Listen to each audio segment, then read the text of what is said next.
la grabación.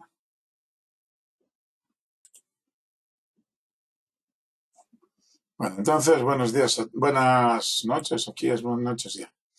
Shalom Sara, shalom a todos, bienvenidos a la clase de esta noche. Estábamos viendo el grave caso en el capítulo 13 del segundo libro de Shmuel, lo que se llama, Shalom Pinchas, lo que se llama el tema de Amnón y Tamar. Amnón y Tamar, ya vimos en la clase anterior, hace unos pocos días, vimos el texto que habla de la violación de Tamar, y nosotros estamos en el versículo 23, en que nos habíamos parado en la clase anterior. Bueno, Absalom, como vemos en el versículo 22, Absalom se enfada mucho con Amnón y no le habla ni de mal ni a bien. Y esto ya vimos que significa que está tan enfadado que no quiere ni hablarle. Esto en el judaísmo está prohibido. Si tienes alguna queja con alguien tienes que decírselo, y si no puedes decírselo porque te avergüenzas o porque no, por lo que sea, si no puedes decírselo, pues te olvidas del enfado. Esto es muy difícil, bueno, no es la única cosa difícil que hay en el mundo. Hay que esforzarse en cumplirlo lo mejor posible. Versículo 23. Y aconteció a los 2 años. Estaban esquilando para Absalom en Baal Hatzor, que está junto a Efraim, y llamó a Absalom a todos los hijos del rey. Y vino Absalom al rey y dijo: he aquí ahora esquilan para tu siervo, ruego que venga el rey y sus siervos con tu siervo. Ok, veamos dónde está esto. Baal Hatzor está junto a Efraim, es un lugar muy cercano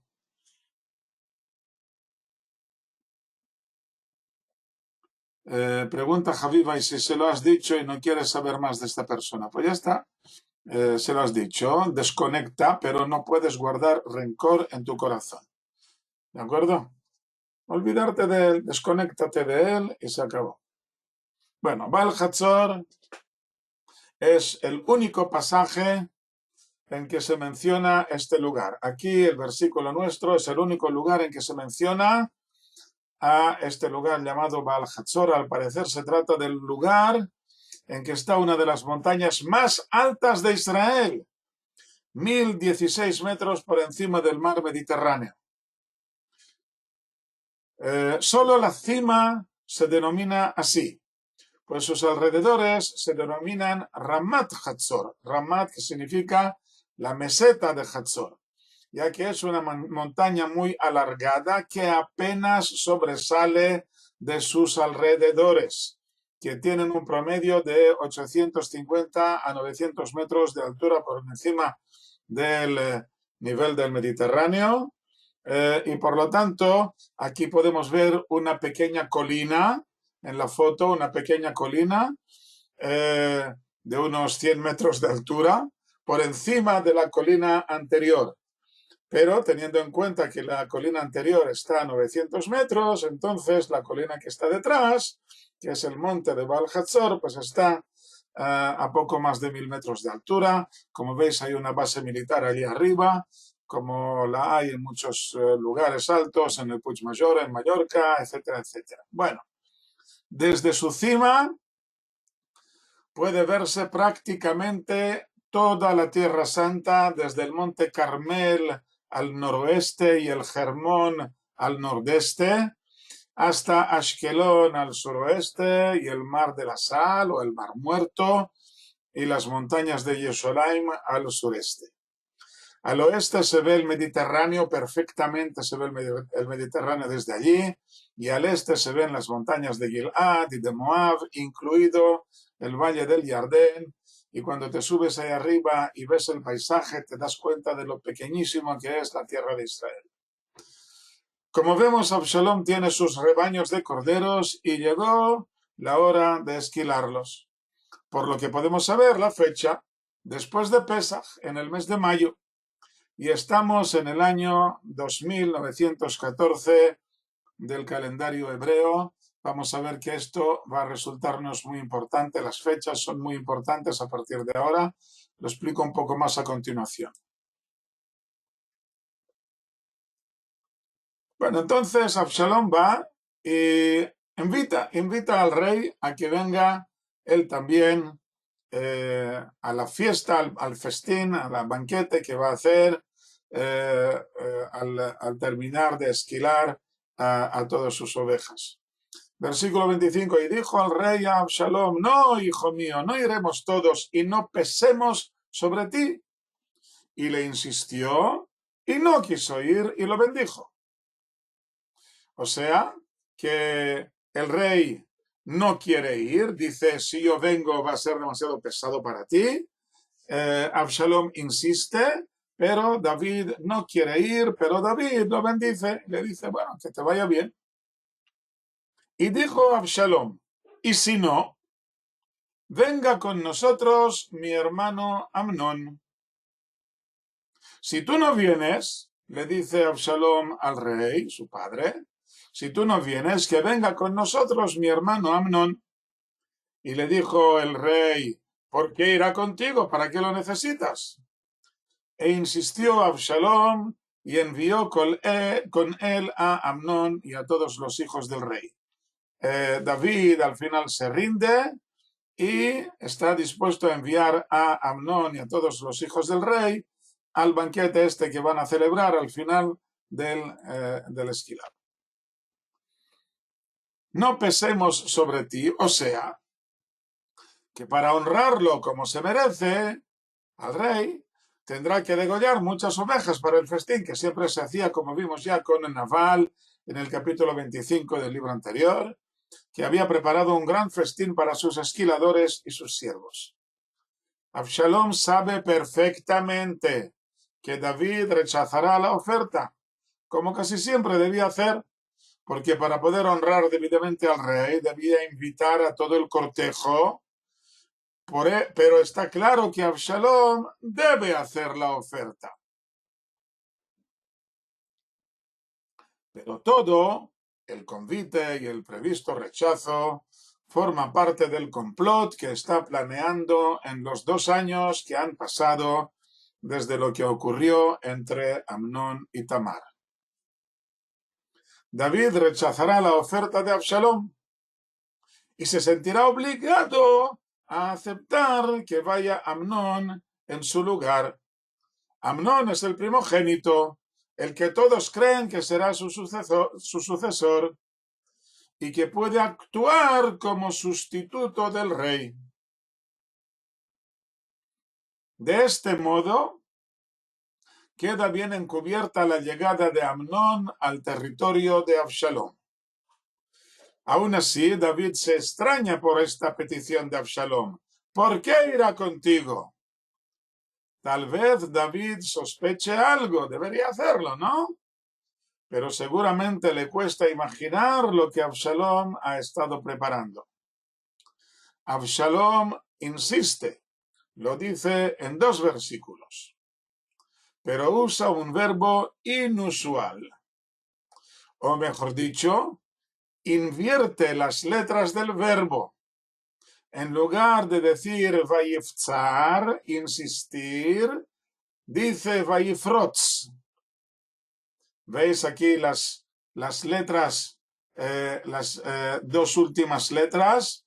En lugar de poner primero la tzadi y al final la resh, pone primero la resh y al final la tzadik.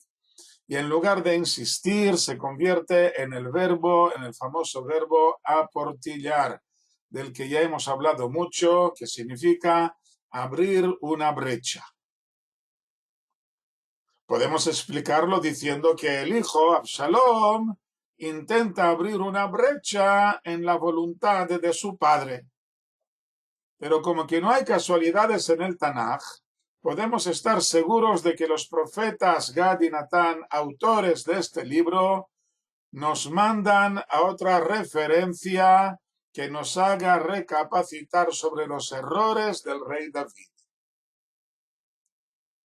Solo que ahora es el creador, por medio de Absalom, que abre la brecha en las defensas de David.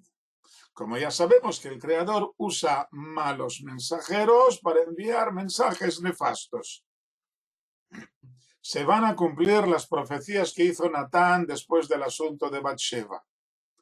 Tal vez David hubiera podido evitar las duras consecuencias si hubiera aprovechado la crisis para elevarse más aún, para reparar el error mucho más allá de lo normal esperado. Está claro que aquí se unen otros problemas que están latentes en casa de David y que en pos de la crisis de Bathsheba hace el creador que surjan con toda su ponzoña. La educación de Amnón dejaba mucho que desear y por esto no podrá ser su sucesor. Tampoco la educación de Absalom ha sido buena. Seguramente los dejó en manos de sus respectivas madres, recibiendo tan solo visitas esporádicas. Es difícil educar a un hijo de este modo.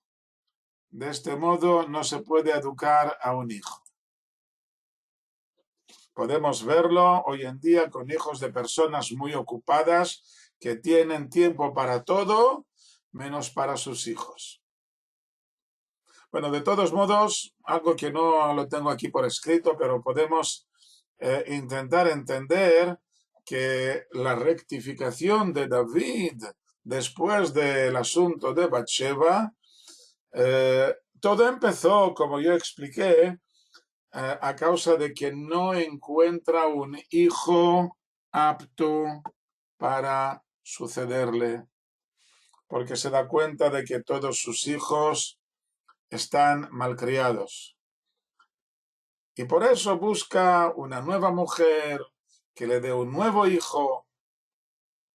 Ok, está muy bien intentar rectificar, pero podría rectificarse intentando cambiar de algún modo la educación que se está dando a los hijos que ya tiene.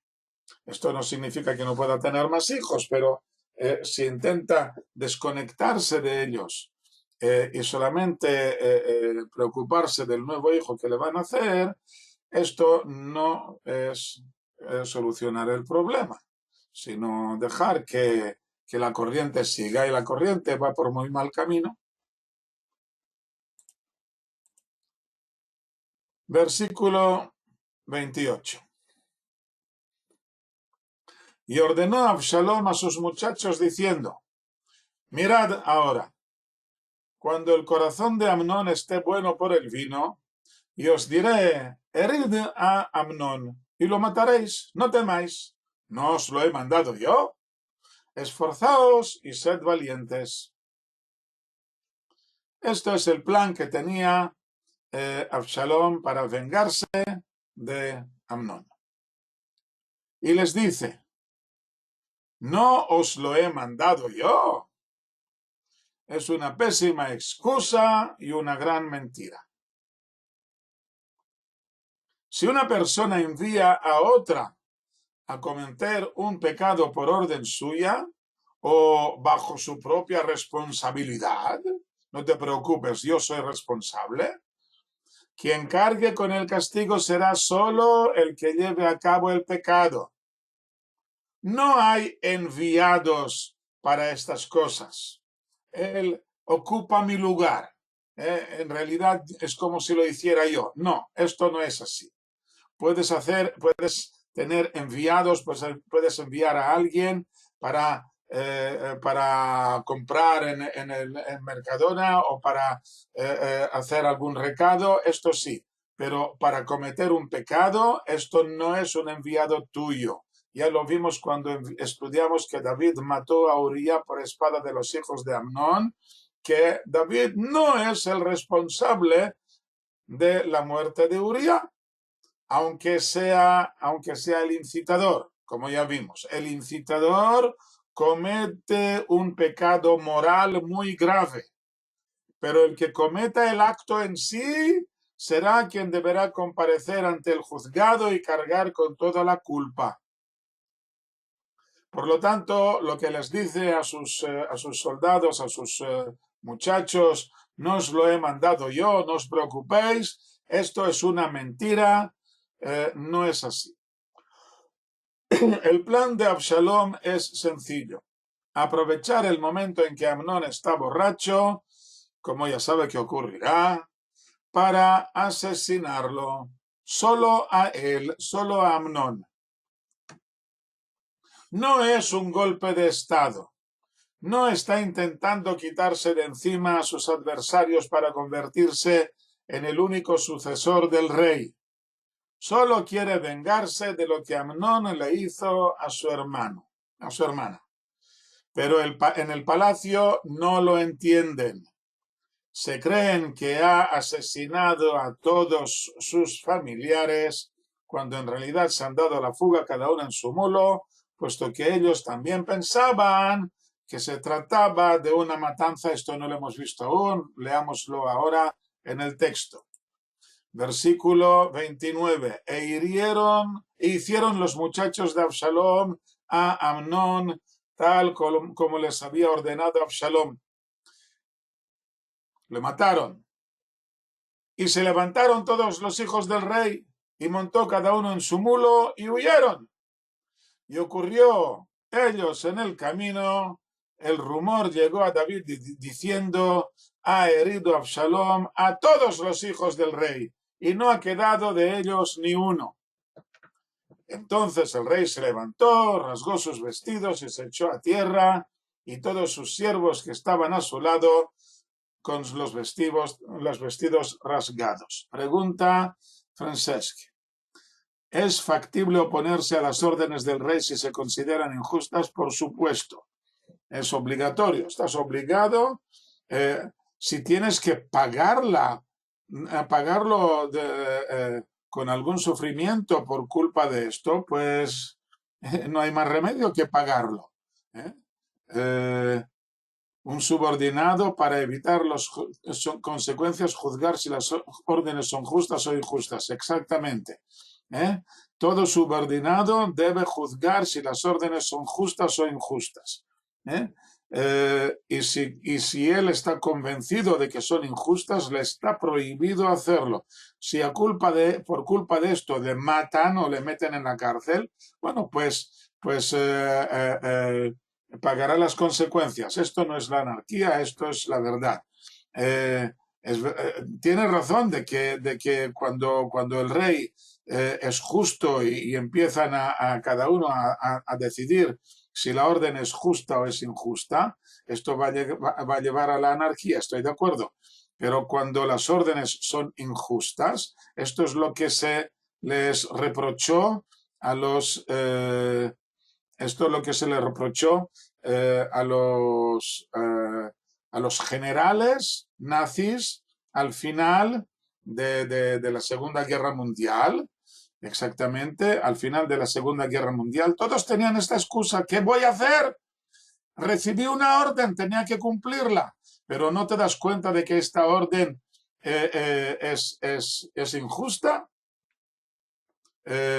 Los militares en Israel pueden oponerse a una orden si no es justa. Lo hacen muchas veces, sí, exactamente. Exactamente, es lo que estoy diciendo yo. Miquel, lo que dice Miquel, que la obediencia debida fue usado por los acusados en Nuremberg y no les sirvió de nada. En los acusados de Nuremberg, ellos decían: ¿qué culpa tengo yo? Recibí una orden, tenía que cumplirla. Les dijeron: no señor, si tú te das cuenta de que esto es una barbaridad, es una orden injusta, No puedes decir a cualquier orden, vete a la derecha, esto es injusto, no me dejas dormir, esto es injusto, no lo voy a cumplir. No, se trata de solamente objeción de conciencia exactamente, solamente cuando es algo, una grave infracción de la moral humana. Solamente en estos casos. Está claro que no puede aplicarse en cualquier caso. Ok, solamente cuando está claro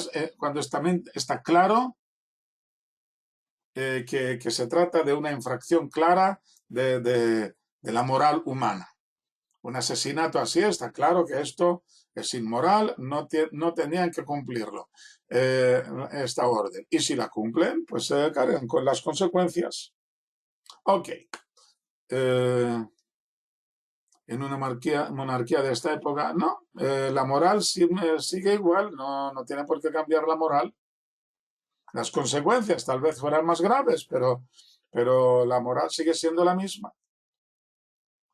Bueno, entonces vemos aquí que el rey se levantó, rasgó sus vestidos, se echó a tierra y todos sus siervos estaban a su lado con los vestidos rasgados porque están seguros de que Absalom ha matado a todos. ¿No se oye de nuevo? Ay, ay, ay. ¿Podéis oírme? Ah, ya está mudo, no se oye. Bueno, yo sigo hablando. Yo sigo hablando hasta que ya ha vuelto. Vale. Yo sigo hablando hasta que se cure.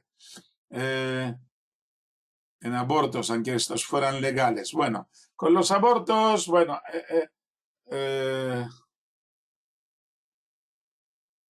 con los abortos y comadronas, exactamente, esto es un tema de conciencia que no puede obligarse a la gente a que vaya en contra de su propia conciencia, pero ya digo de nuevo, él cargará con las consecuencias. Está claro, si recibe un castigo por esto, pues lo recibirá. Dice Lupe que los súbditos no eran dueños de su vida. Pues sí que lo eran dueños de su vida. En caso de que, vamos a ver a continuación, si Dios quiere, casos de muertes injustas, como la que estamos viendo ahora de la muerte de Uría, que David lo paga muy caro. Y también, no solamente por medio de los profetas, sino también por medio de los tribunales. Los tribunales también acusaban a los reyes de mal comportamiento. En el pueblo de Israel esto se ha dado. Esto es una de las cosas más extraordinarias que hay en la Biblia, que nos damos cuenta de que los reyes no están por encima de la ley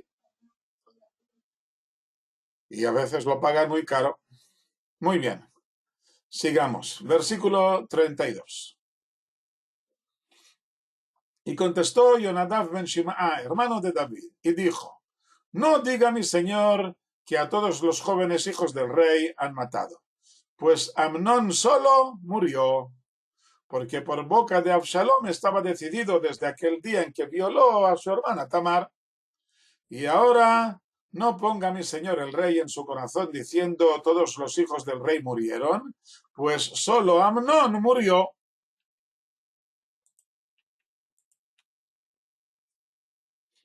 David estaba seguro de haberse quedado sin descendencia, seguro de que Absalom había estado preparando un golpe de estado y había eliminado a sus principales contrincantes. David se rasga sus vestiduras en señal de duelo y se tumba al suelo llorando. Pero Jonadab le dice que no es así. Jonadab lo sabe todo. Sabe que Absalom está terriblemente enfadado con Amnón y está seguro de que quería vengarse. Y también sabe que Absalom no tiene motivos para asesinar al resto de sus hermanos. ¿Cómo lo sabe? Tal vez solo fuera muy perspicaz y se diera cuenta del enfado de su sobrino. Seguro que espiaba sus reacciones y se dio cuenta de que había dejado de hablarle a Amnón. Clara señal de que le guardaba un profundo rencor. ¿Y qué hace él con estos datos? Por lo visto no hizo nada. Ni siquiera avisó a su amigo Amnón para que fuera con cuidado. Por el aplomo con que contesta Yonadab al rey, me da la mala espina de que el conocimiento de Yonadab era más profundo, puesto que quien comienza con una intriga no puede dormir tranquilo hasta que encuentra otra. Yonadab era muy sabio para mal, para las intrigas. Seguramente se acercó a Absalón para tantearlo, para ver hacia dónde iban sus pensamientos, tanto si Absalón se lo confesó como si se lo quitó de encima con alguna excusa. Un hombre perspicaz como Yonadab no podía dejar de conocerlos. Al decir que Amnón solo murió, o sea que solamente Amnón murió, me hace pensar que conocía bien los planes de Absalón. Habrá oído insinuaciones, rumores entre los hombres de Absalón, habría visto alguna preparación entre los pastores, se habría dado cuenta de la insistencia que tenía Absalón en que Amnón viniera a su festín, lo tenía muy claro. No avisa a su sobrino Amnón, su amigo, ni tampoco a su hermano David, para ponerle sobre aviso de lo que se está cociendo ante sus ojos. Yonadab no es Joab. Yonadab es el sobrino de David, hijo de Shammah. Joab es hijo de Tzruya. Son dos personas diferentes. Yonadab es hijo de un hermano de David y Joab es hijo de una hermana de David. Muy bien, de todos modos, yo no he añadido aquí la posibilidad de que Yonadab hubiera planeado la muerte de Amnón. En primer lugar, porque ya he dicho antes de que Yonadab era muy taimado, pero no era malvado. Era un mal consejero para intrigas, pero sin maldad. No era una persona mala. Y por lo tanto, prefiero decir que no fue él quien dio el consejo a Absalón para matar a Amnón. Y aparte de esto, vimos antes de que le denomina su amigo, a pesar de que aquí, a pesar de todo lo que se da cuenta que ha ocurrido, no se dignó avisarle de que estaba en peligro. Pero aún así, la diferencia de no avisarle a preparar su propia muerte me parece un poco exagerado. Si podemos dejarlo fuera, pues mejor dejarlo fuera. No tengo pruebas para decir que fuera él el que lo había planeado todo. Dice Yonadab que por boca de Absalom estaba decidido desde el día que violó a su hermana Tamar. Por boca de Absalom, ¿qué significa esto de por boca de Absalom? Ya lo vimos un poco la semana pasada, porque no le hablaba a su hermano. La Mishnah en el Tratado de Sanedrín trae la opinión de Rabbi Yehuda, que habla de los que no pueden dar testimonio sobre una persona. Si tenemos un acusado, si tenemos, yo que sé, por ejemplo, le están acusando de que tiene una deuda y no la ha pagado. Hay personas que no pueden dar testimonio, porque seguramente no serán fieles a la verdad. La Mishnah nos trae una lista de personas de las que no te puedes fiar, y entre ellos están quien le ama y quien le odia. Y explica la Mishnah que quien le ama es su amigo del alma, su gran compañero. Hay compañeros de este tipo que siempre van juntos, que siempre van juntos a todos lugares. este gran compañero no puede dar testimonio ni a favor ni en contra de este amigo suyo. Y quien le odia es aquel a quien no dirige la palabra durante 3 días a causa del enfado, o más, 3 días o más. Esto es una primera opinión que aparece en la Mishnah. Pero hay una segunda opinión en la Mishnah, los sabios, que se rebelan contra esta opinión diciendo: no se sospecha una cosa así de un israelita que no diga la verdad en su testimonio a causa de su amor o de su odio. O sea, que si dan testimonio podemos fiarnos de él, de que lo que dicen es verdad, no van a mentir ni a causa de su amistad ni a causa de su enemistad.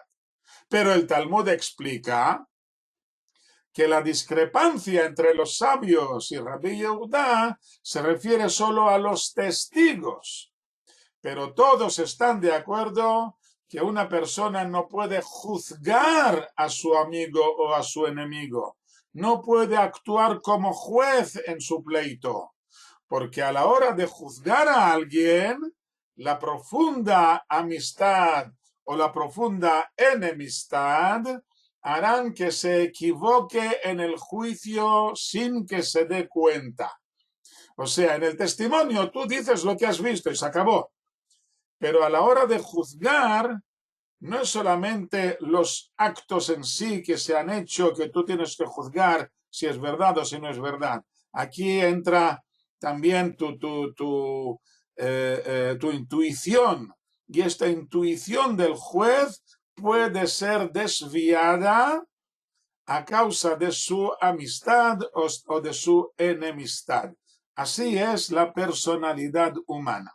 De todos modos, vemos que el hecho de no hablarle durante 3 días es clara señal de que el odio es muy fuerte, y mientras no vuelvan a hablarse, significa que no ha desaparecido el rencor, y de este modo, dice Yonadab, sabía yo, por boca de Absalom, por esta boca cerrada que no le hablaba a Amnón, sabía yo que estaba decidido desde el día en que violó a su hermana Tamar, que iba a vengarse. Y ahora no ponga mi señor el rey su corazón diciendo: todos los hijos del rey murieron, pues solo Amnón murió. Y huyó Absalom. Y alzó el joven centinela los ojos. El joven centinela estaba en el palacio del rey. Alzó el joven centinela los ojos y vio, y he aquí mucha gente que venían por el camino que estaba a sus espaldas del lado del monte. Y dijo Yonadab al rey: he aquí los hijos del rey han venido, según la palabra de tu siervo, así ha sido. Ya ves que tengo razón, mira, aquí están tus hijos que regresan a casa después de haberse escondido porque tenían miedo a que los asesinaran. Versículo 36, y aconteció al acabar de hablar, aquí los hijos del rey vinieron y alzaron su voz y lloraron, y también el rey y todos sus siervos lloraron un llanto muy grande. Versículo 37, y Absalom huyó y fue a Talmai ben Amihud, rey de Gshur, y enlutó por su hijo todos los días. Y Absalom huyó y fue a Gshur y estuvo allí 3 años. Y se consumía el rey David salir a Absalom, pues se consoló por Amnón, pues había muerto. Vamos a ver estos 3 últimos versículos. Versículo 37. Absalom huyó y se fue a Talmai ben Amihud, rey de Gshur. No deja de llamar la atención que esta expresión se repite 3 veces. Absalom huyó 3 veces. Primero huyó del lugar del atentado, luego huyó a casa de su abuelo materno y finalmente huyó a Gshur. Sabemos que es nieto del rey de Gshur. Al parecer aún está vivo este rey y ha recuperado algún tipo de independencia después de la guerra con David, en la que fue capturada su hija Ma'ajá, que es la madre de Absalom. Vimos las posibilidades de que este país, Geshur, estuviera en la lejana meseta del Golán, al norte de Israel, o que al contrario estuviera en la zona del Negev, relativamente cerca de la tribu de Yehudá. No sé cuál era la situación en aquel momento.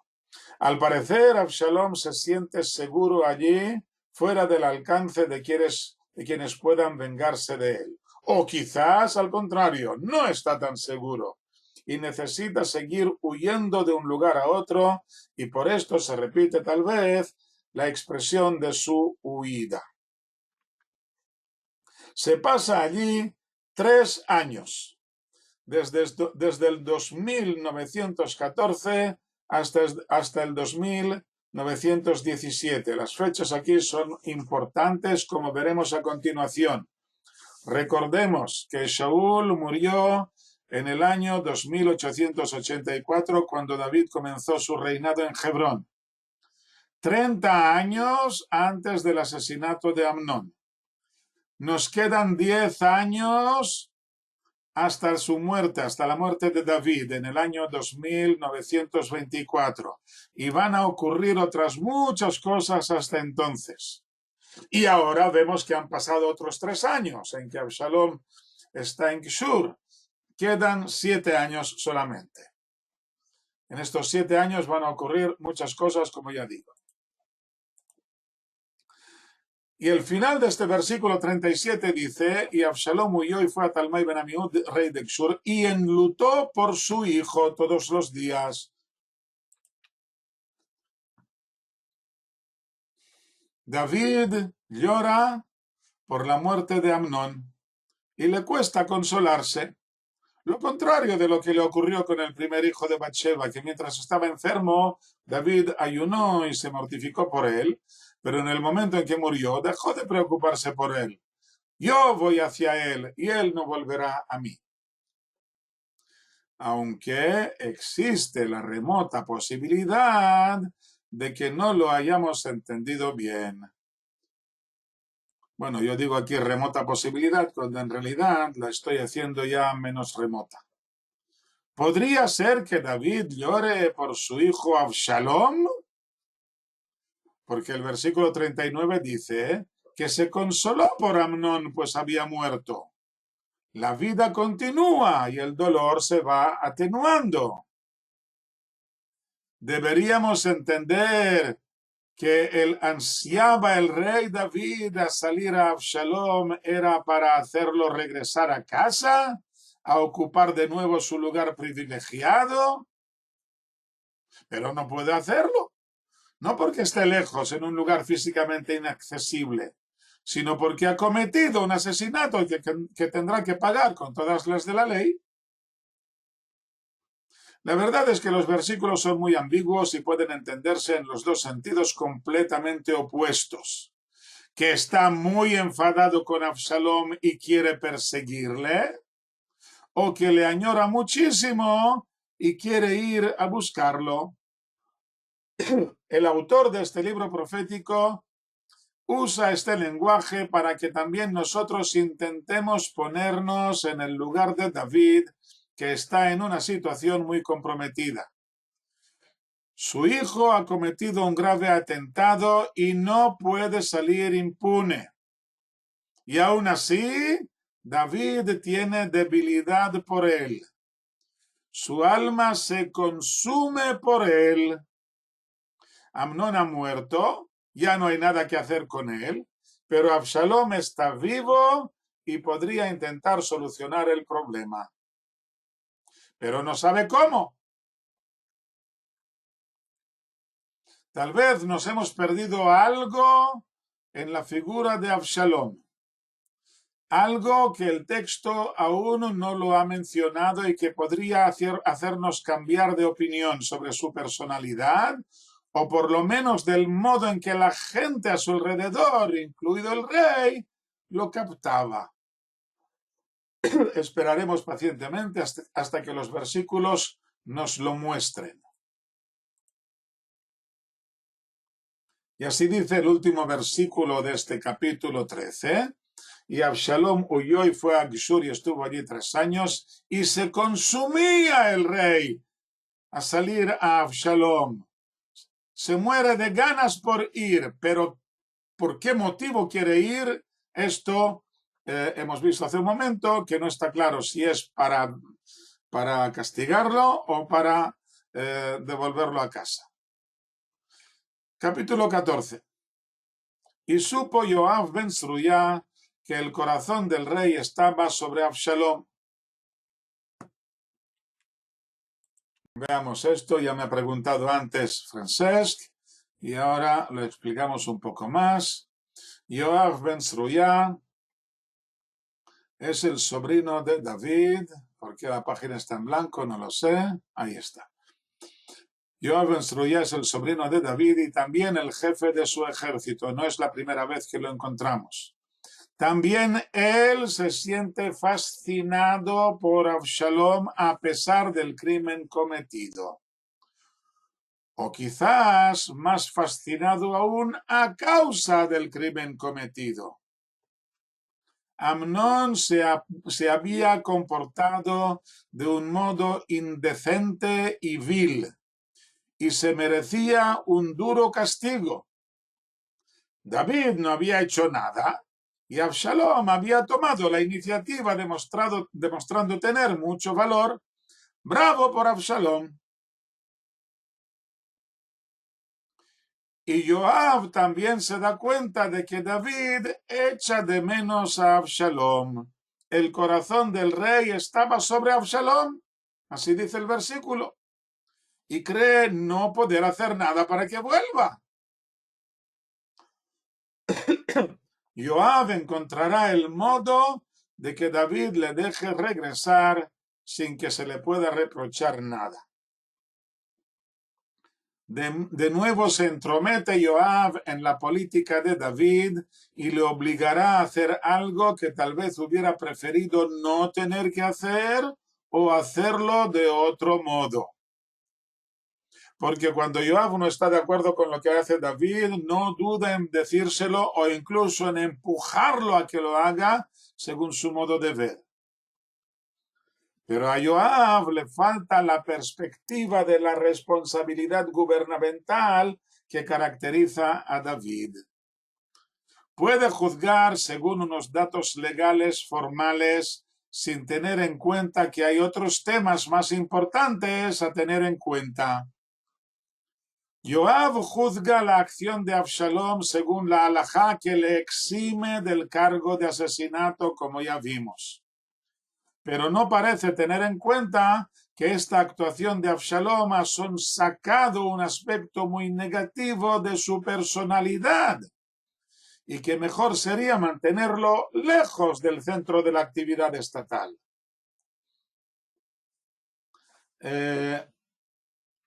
Pregunta Teresa si piensan que Absalom hizo justicia. Joab está claro que lo considera así.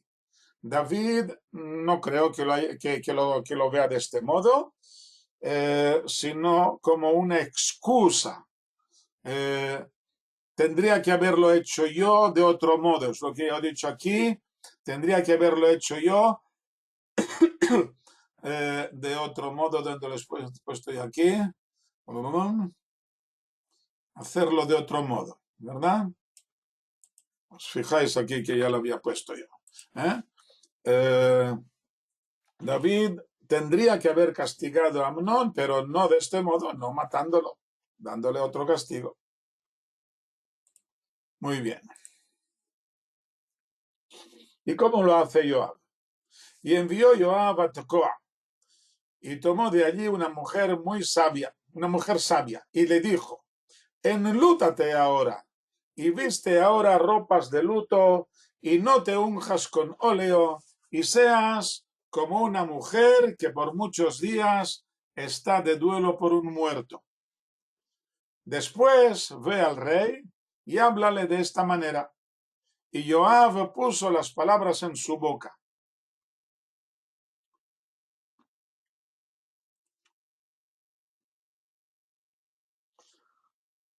buscó en Tecoa a una mujer sabia. ¿Por qué precisamente de allí? ¿No puede ir a otro lugar?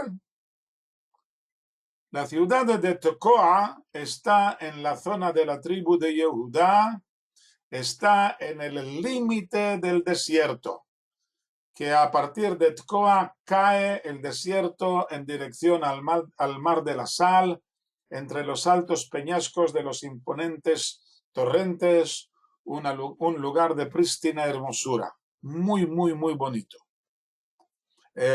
Nosotros estuvimos en Tecoa, si os acordáis, Pinchas y Mijael, estuvimos allí de paseo por ahí, ¿verdad? O sea, en el tribunal y también Eliezer y toda la pandilla, ¿verdad? Y Shirá también. Todos vosotros habéis estado en este lugar, en Tecoa. No sé si tuvimos tiempo para ver el paisaje, ya no me acuerdo, pero estamos hablando de este mismo lugar. Hay muchos olivares que crecen poderosos junto con las viñas en esta zona que linda con el desierto. La Mishnah dice que todo el aceite que traían para los sacrificios en el templo procedía de esta tierra de Tecoa, cerca de Efrat. Exactamente, donde estuvo el tribunal del Rav Holland. Y el aceite de oliva, dicen nuestros sabios, entre sus muchas cualidades, tiene la de fomentar la sabiduría, no solo por el hecho que tenían lámparas de aceite que les permitían seguir estudiando de noche cuando los demás ya tienen que acostarse a dormir, sino también por alguna característica espiritual que se escapa a las definiciones científicas. Nosotros no conocemos la exacta identidad de esta mujer sabia. No me extrañaría que Joab tuviera parientes en Tecoa, puesto que este lugar se menciona junto con la ciudad de Betlehem en la que creció la familia de David. Pero tiene que ser una mujer desconocida para David, porque si no, no serviría de nada. Y tiene que ser muy lista. Y como vemos aquí, versículo 3, Joab puso las palabras en su boca.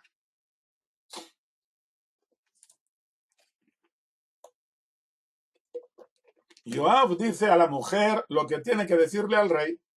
Será solamente en trazos muy generales, ya que la discusión tendrá que llevarla a cabo ella solita, sin que nadie pueda ayudarle.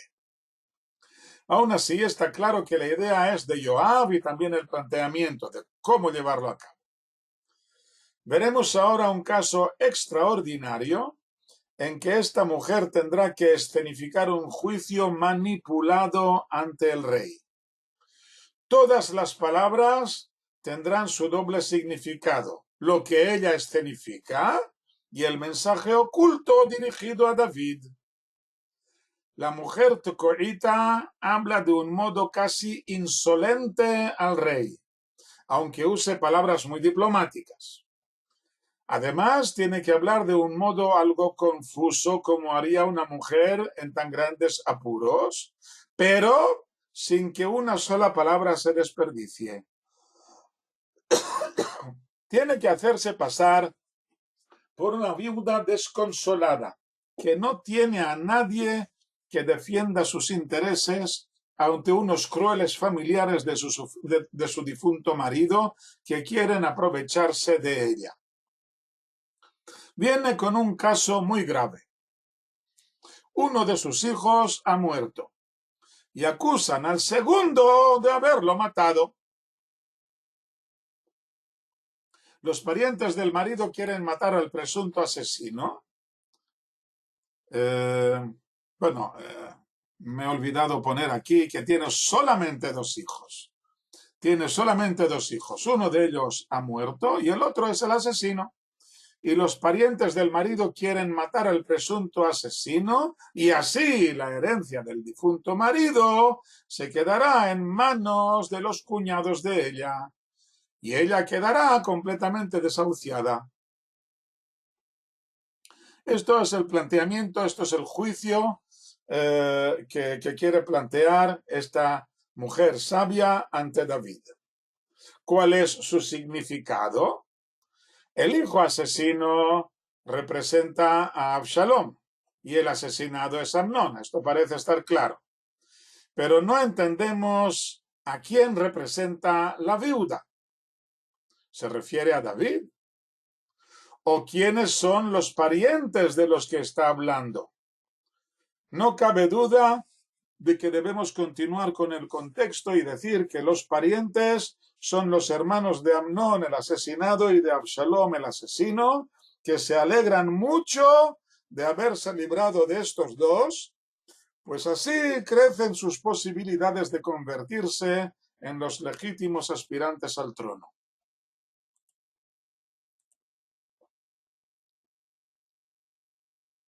Versículo 4. A ver si cambia la página. Versículo 4.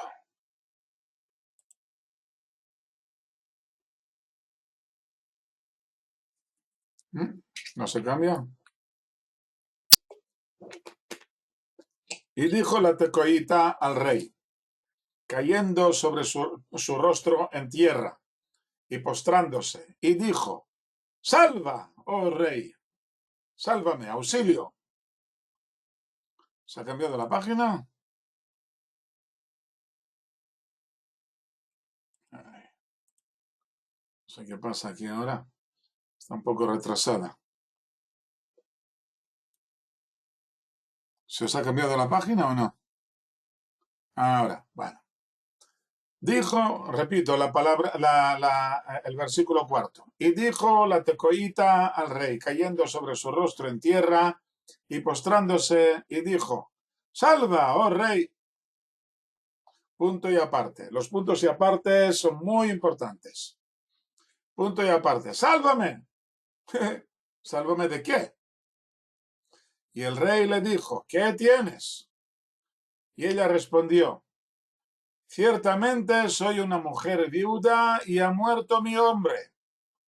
Tu sierva tiene 2 hijos y se pelearon los dos en el campo y no había quien auxiliara entre ellos e hirió el uno al otro y lo mató. Y he aquí se ha levantado toda la familia contra tu sierva y dicen, da al que hirió a su hermano, entréganos al que hirió a su hermano y lo mataremos por el alma de su hermano a quien mató y destruiremos también al heredero. Y apagarán la brasa que queda, no dejando a mi hombre ni nombre ni remanente sobre la faz de la tierra. Esto es el tema, el pleito que expone la mujer ante el rey. Veamos versículo 5. Ciertamente soy una mujer viuda y ha muerto mi hombre. Vaya, claro, si es viuda, significa que ha muerto su marido. Vemos aquí muy bien reflejada la desgracia de la viuda. No hay quien me defienda. No hay quien defienda a mis hijos. Mi marido habría separado entre ellos, habría impedido el asesinato. Mi marido, en todo caso, no permitiría que se llevaran al otro bajo la acusación de asesinato. Mi marido, en último recurso, se quedaría a mi lado y yo no estaría tan terriblemente sola. Fijémonos también que ella no lo denomina mi marido, sino mi hombre, algo inusual, cariñoso. No, ella es la viuda. David es la viuda, perdón. La Torá repite en diversas ocasiones el dolor de las viudas y de los huérfanos, prohibiendo que se les maltratara siquiera de palabra. El cristianismo acusa a la viuda de pecadora, por lo menos el cristianismo clásico. Te lo mereces, la ira del Señor cae sobre ti. Y nosotros no podemos perdonarla, sino tan solo compadecernos de ella y proporcionarle lo indispensable para que no se muera de hambre, pero sin mejorar su posición, pues es una mujer maldita de Dios. Los orfanatos eran lugares en los que se mantenían vivos a los huérfanos para recordarles continuamente su desgracia. Hasta mediado del siglo XX le inculcaban el sentimiento de culpabilidad. Hay una película terrible, no me acuerdo cómo se llama, de un orfanato en Francia, del año 1950 y 60, que lo cerraron solamente en el año 1989. Orfanatos de este tipo en que inculcaban el sentimiento de culpabilidad en los desgraciados huérfanos. La Torá dice todo lo contrario. Nuestra obligación es sacarles de esta situación desgraciada, proporcionarles casa, comida, trabajo respetable, alegría. Terminantemente prohibido está siquiera insinuarles que se merecen lo que les ha pasado. Terminantemente prohibido causar que la viuda derrame una sola lágrima por tu culpa. Una vez tuve un alumno que su padre había muerto en un accidente de tráfico. Este alumno era muy travieso, y más aún después de la desgracia que le había acontecido. Se volvió más travieso aún. No tuve más remedio que llamar a su madre.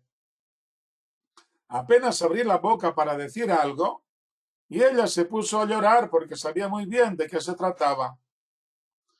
Enseguida me di cuenta del terrible error que yo había cometido.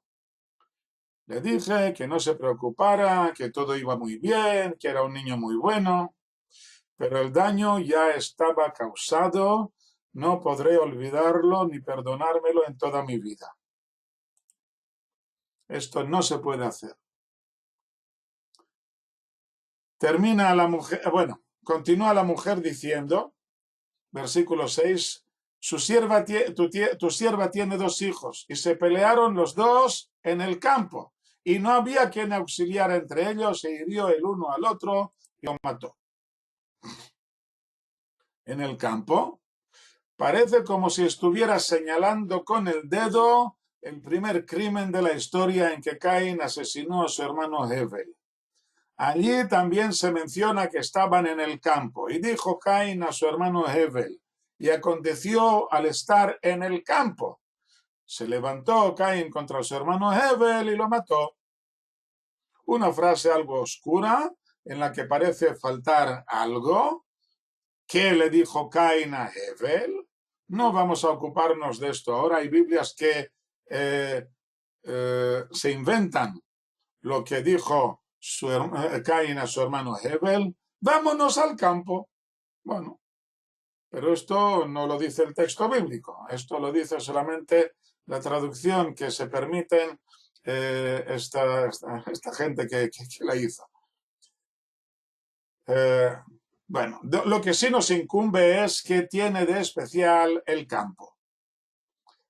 Pues que no había nadie que pudiera separarlos y evitar el crimen, al igual que ocurrió con los primeros 2 hermanos del mundo, que no había quien los separara.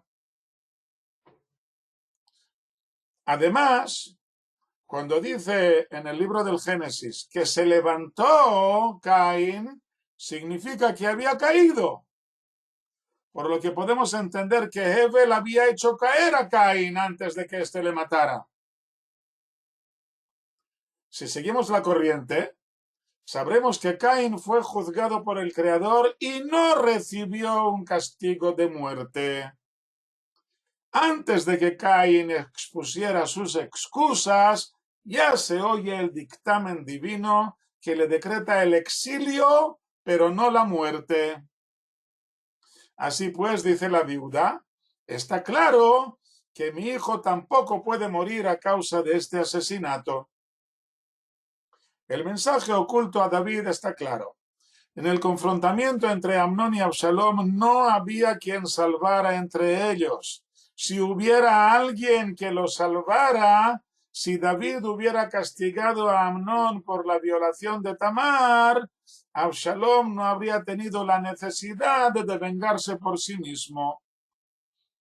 David podría haber salvado a Amnón de su muerte y a Absalom de su crimen. ¿Lo entiendes, señor rey?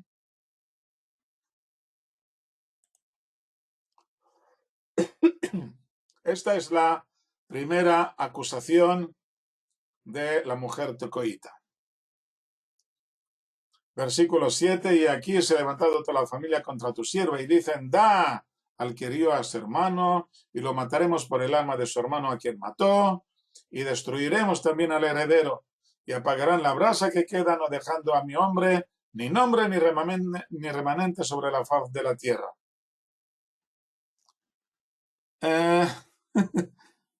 Sí, bueno, yo tenía entendido de que el marido ausente, o sea, que David representa a la viuda, pero tú lo expones de tal modo de que podría ser también el marido fallecido. Los dos padres, en realidad, son los dos padres. La madre también puede educar a los hijos. Bueno, veamos el final de esta frase porque se nos está acabando el tiempo. Ni nombre ni remanente. La mujer habla del nombre de su marido que debería perpetuarse en su descendencia, porque los descendientes de una persona son en realidad los que forman su continuidad, su eternidad. No solo los hijos físicos, claro, sino también los alumnos que continúan apegados a las enseñanzas del maestro son considerados parte de su eternidad en este mundo caduco, o sea, son quienes podrán continuarlo mientras este mundo exista tal y como lo conocemos. Y la mujer habla también del remanente. Esto sí que depende de la descendencia física que hereda a sus posesiones el trocito de tierra que cada judío recibe en la Tierra Santa y que debería unirse eternamente a su familia física, a sus descendientes. Si estos mueren sin dejar descendencia, la herencia pasará a los hermanos del padre o a sus hijos, eliminando de este modo una rama de la familia.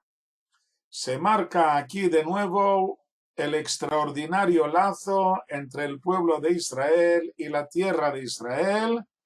No debería concebirse el uno sin la otra.